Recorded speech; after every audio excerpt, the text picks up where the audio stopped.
Assalomu alaykum hammaga. Bugun sizlarga qisqacha so'qoqqa borishni oson va arzon usul bilan o'rgatib boraman.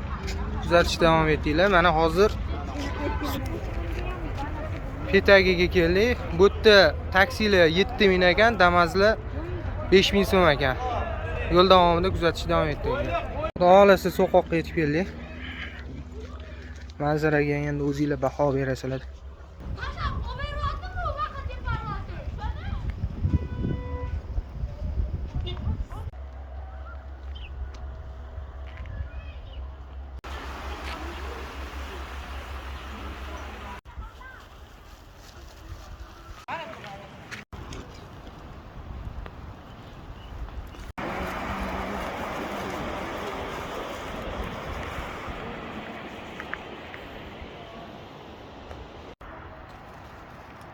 Xudo xolasa mana yetib kelib qoldik. Safar davomida kuzatish davom etdi. Ajoyib kadrlar bizda. Mana xudo xolasa o'sha o'rmonga kiraverish qismi. Bu yerda to'loqlari bor. Hozir o'sha haqida qisqacha ma'lumot berib o'taman.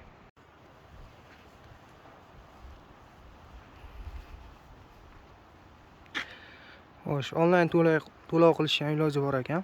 2% cashback deyapti. Mana kirish qismi. Bu tomonda mana istagan ekan.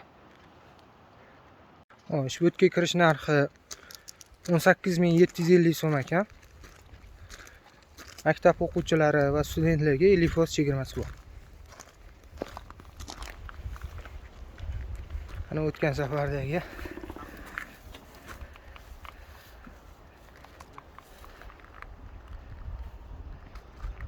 mana ichkariga kirib oldik. Bu kirish qismi. Mana yo'llarimiz. Xudo xolasa hammasi yaxshi. So'qoqqa o'sha hammaga yoqadigan bir qismiga keldim. Ko'pchilik biladi bu joyni. Bu albatta Archazor. Ko'ringlar mana. Bu yerda o'tirib, olib kelgan narsalarni yeb olishlarga imkon bor. Bu yerda o'ziga yoqadigan qismi salqinligi, toza havosi, ozgina dam olishga imkoniyat borligi. So'qoq bir narsasi yoqadi. Suv ovozi, qushlar sayragani va toza havosi.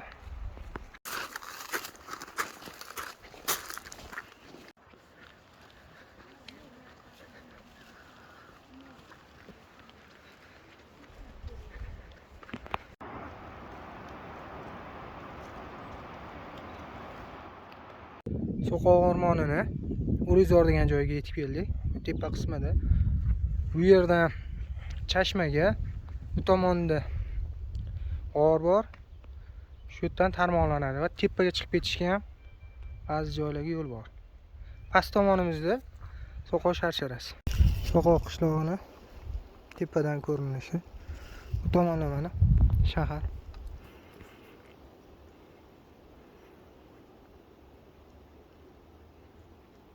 Shu tepalikning orqasida chashma bor, ya'ni toshni yorib chiqqan suv deyiladi.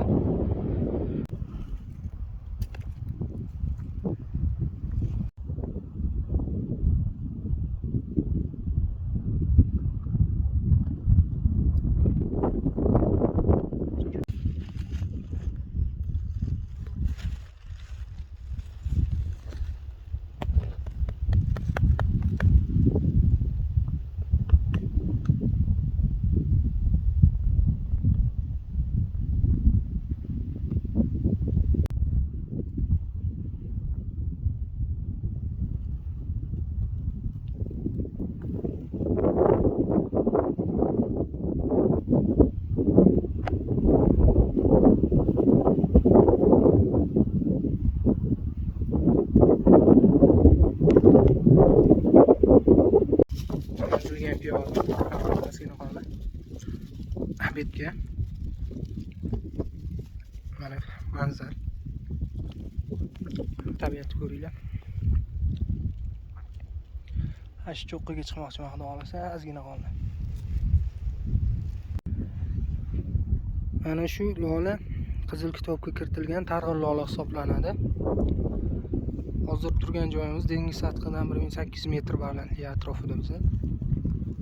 Soqov o'rmonlari, tog'lari. Kamdan kam uchraydigan lola turi hisoblanadi. Yovvoyi tabiatda shu balandlikda biza.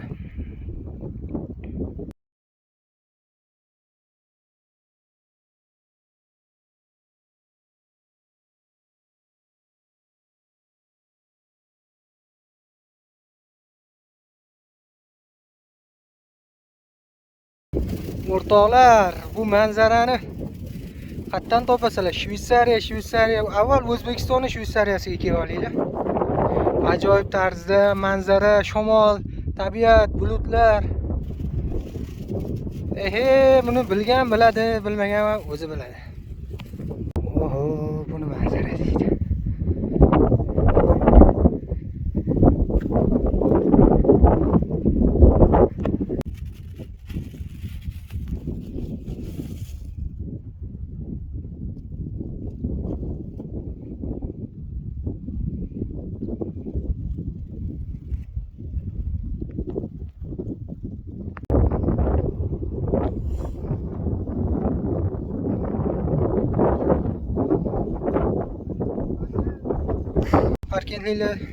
Parkent hayoti haqida ko'p video olganman.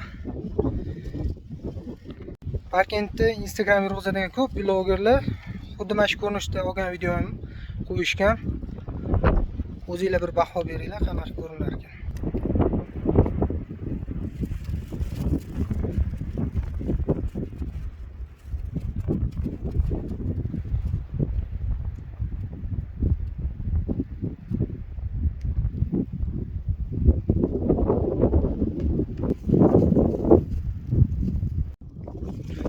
Narsasi yoqadi. Nima turlarga o'xshaydigan toshlari hamma o'zicha baho beradi.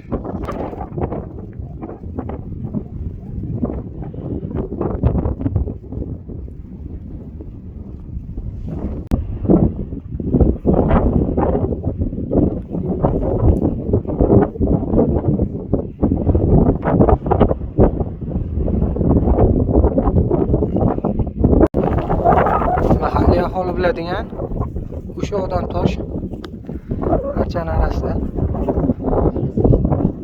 Ya'ni odam tosh deb faqat o'xshashligi uchun aytiladi. Bu tomoni esa Soqog'i tog'lari. Bu tog' orqasi Zarkent qishlog'i. Tog' bu tomonida o'simliklar o'sib gullashni boshlagan bo'lsa, orqa tomon quyosh tegmaydigan joylarda qor. Mana o'sha aytgan Zarkent qishlog'i. Tomon Kumushkon. Xo'sh, do'stlar, 2000 metr balandlikka ham chiqib oldim.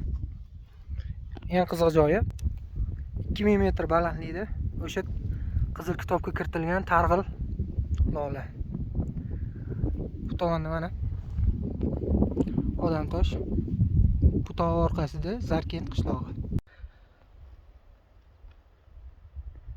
O'sha mashhur Odamtosh oldiga chiqib keldik. Bu tomon Soqoq, bu tomon Zarkent.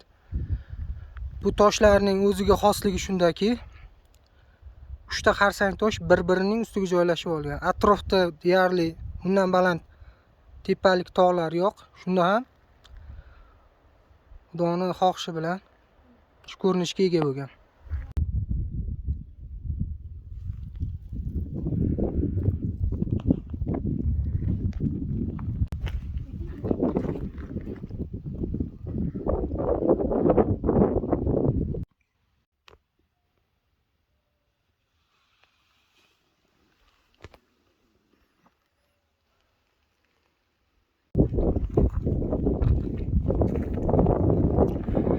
Bugungi kunni ham Xudoyim atayinga shu darajada chiroyli qilib berdiki, kun issiq bo'lib issiq emas, salqin bo'lib salqin emas, havo bulutli. Toqqa chiqib yuradiganlar bilishadi. Bu havoda toqqa chiqsa taassurotlar o'zgacha bo'ladi.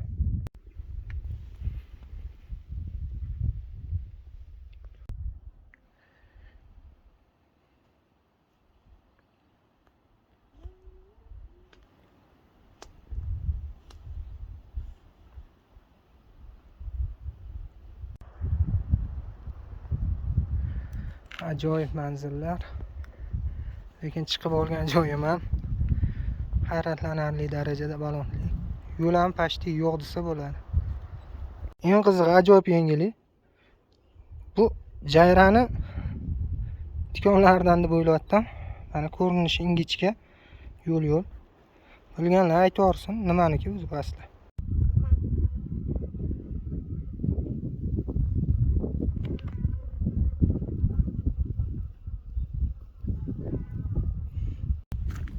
Yo'llarda yurishi o'ziga yarasha gashti bor. Bir tomonda manzara, bir tomonda tog' toshli yo'llar. Yo'l bilsa xo'p, bilmasa bir qidiradi. Ochiq tabiatdagi lolazorlar. Har qadamda lola.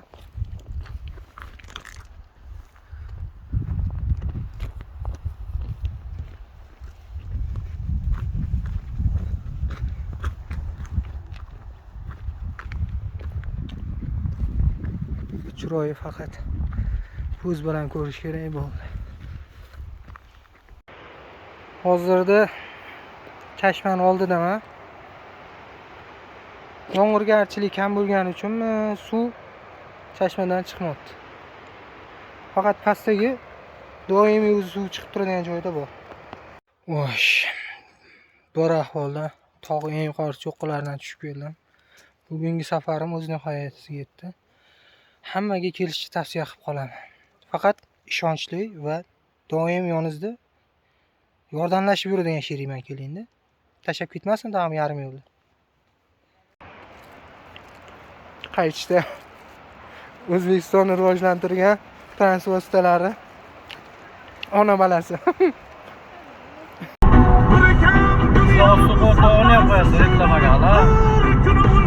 Bir kunlik sayohatimni qo'yaman bugun.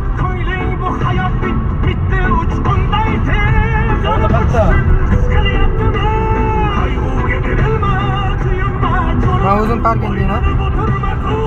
Parking stories boshqa